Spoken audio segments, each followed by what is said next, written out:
So am I the only one that likes podiums? I think it's because I need something to bang on. But guys, thanks for having us here this afternoon. It's a pleasure to be here, especially with my fellow colleagues. And I really wanted to come here. Well, maybe this is why they don't use the podium. I really wanted to come here to say thank you. Because as the gentleman alluded to earlier, I had a really tough primary. I was running against an opponent with name recognition who was the wife of a county commissioner, who was saying all the right things and hitting all the dog whistles. So I'm very much aware of the fact that without your support, I would not be standing here today. So thank you very much for the opportunity to serve the people of the great state of Florida.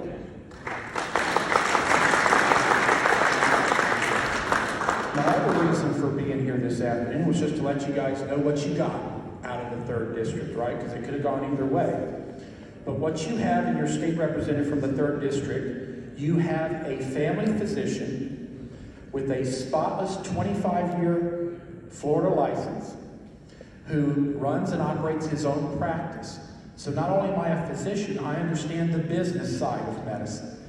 And as a result of that, you have a representative in Tallahassee who has been asked on many occasions, and hopefully my colleagues will use this reference in the future. I have been asked many times, Dr. Rudman, how should we feel about this healthcare bill? What will this actually do to your practice? And I hope my fellow colleagues will take advantage of that opportunity in future years, because I'm happy to share my opinion. You also got a representative who stood strong in the avenues of healthcare. As most of you know, I am the physician who led the charge for the Physician Freedom of Speech Bill and the rights of medical conscience. We are now the 6th state in the United States to have a medical conscience law on the books. We are also, as far as I know, the 1st state in the union to have a Physician Freedom of Speech law on the books. So Florida, once again, is leading the way for physician freedoms. You also got a representative who ran a bill to limit the ability of your government to lock down your clinics, lock down your churches, your school. I ran the bill to limit public health emergencies, and that's working in conjunction with your Surgeon General. And as most of you know, I ran the FMA's bill, the retroactive denials bill.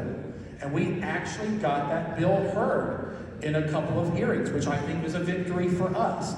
We knew that was the uphill battle. Matter of fact, I went to Clarkey and I said, I don't want, there were plenty of bills floating around out there. I said, I don't want that bill. Give me your toughest bill. The one that you say cannot pass, because we're going to get it darn close to passing. So I think having 2 hearings was a pretty good victory on our part. So again, thank you for that opportunity. I also want to let you know what you can expect in future years. So what we've been doing off the record, so my freshman colleagues, they know this. I hope Representative Arrington doesn't rat us out to the seniors. Us freshmen, we've gotten together in an informal group. So we have kind of an informal group of 11 or 12. Representative Cross, I think you're number 13. You're the latest addition. So we'll see you August 17th, by the way. So we've put together an informal group of people who have a working knowledge of healthcare. And this is just in the freshman class. We're counting a baker's dozen of representatives who have a working knowledge of medicine. And we are already communicating. We are already getting together. Matter of fact, we had a healthcare forum this morning with Advent Health in Orlando, because when these bills come across our table, we want people who understand these bills before they get there, and they understand the impact that these bills are going to have on physicians. The other thing I want to make you aware of before I end my remarks, my 7 bill slots are already taken for next year. So if there's a bill you really want, those are the guys to talk to back there. But I am going to be running 1 physician bill. And guys, listen, we really need your support. So as a freshman legislator, people ask me all the time, what's the biggest mystery? What's the thing you weren't expecting in Tallahassee? Well, there were some good things, there were some bad things. The one good thing, people are really anti-lawyer in Tallahassee. I was not expecting that. Now that's the good thing, right? Because as physicians, we know they have a right to be, they have a reason to be anti-lawyer. But one thing I really was not expecting in a negative way Tallahassee, for better or for worse, guys, if you don't already know, it's run by the insurance industry. So we really have an uphill battle ahead of us.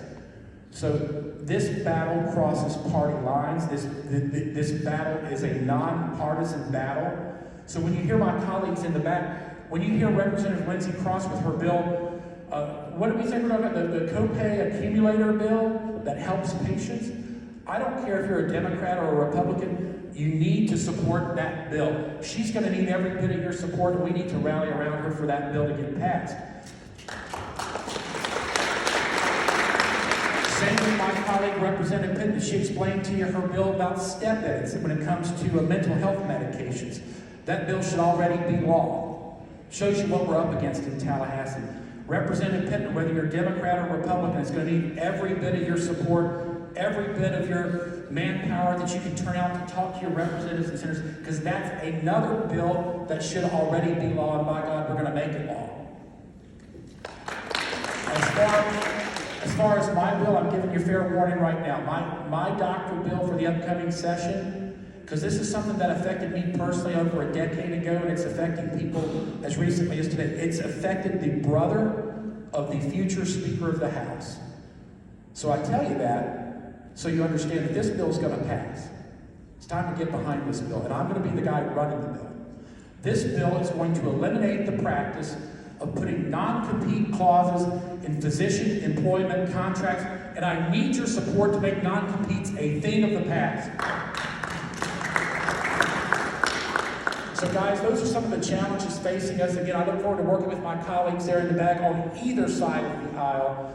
But I want you to know it's important that we come together. This is a nonpartisan thing. This is not a Democrat-Republican thing. I can tell you the other side is very well organized. I can tell you whenever there was a nurse practitioner bill, whenever there was a scope of practice bill, I easily have 100 people outside my office. When I announced my rollout for the retroactive denials bill, I had 6 physicians in white coats attend. And one of them was my friend Skip. I appreciate that, Skip. Thank you for turning out. But it goes to show the other side mobilizes better. We have to engage our physicians. We have to get them involved in politics. I mean, look at me. Until Dr. Fauci came for my license, I was apolitical. I've never attended one of these meetings before because most physicians, we don't have time for this. We think the politics side just kind of takes care of itself. Well, I'm here to tell you it doesn't. The other side is mobilized. They run that town. We have to start fighting back, and we have to start fighting back today. Thank you, guys.